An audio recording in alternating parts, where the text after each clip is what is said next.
Welcome to Tenor Tech, where I solve the problems you didn't even know you had.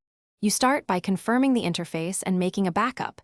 This prevents accidental lockout. First, run ipeditorshow to see the current addresses and note the interface name, for example ENS3. Then open the netplin directory. Ubuntu server uses netplin YAML files.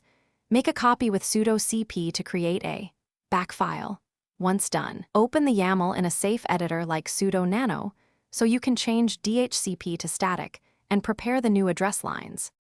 Now edit the YAML to assign a static IP and explain why. Static ensures predictable addressing for services.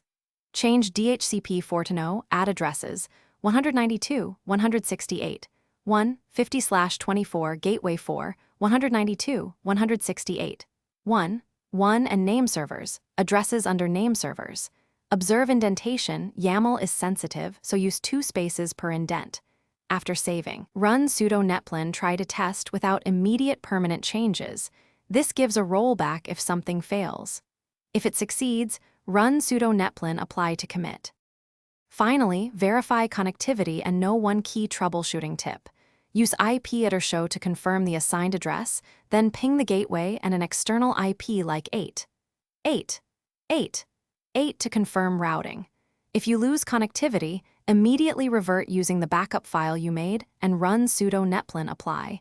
That restores the previous settings. Also check logs with journoctal u systemd networked or tails/var/log/syslog to find syntax or DHCP conflicts. Fix indentation or address conflicts, then reapply the corrected YAML. Thanks for watching. Subscribe to keep your life in tune.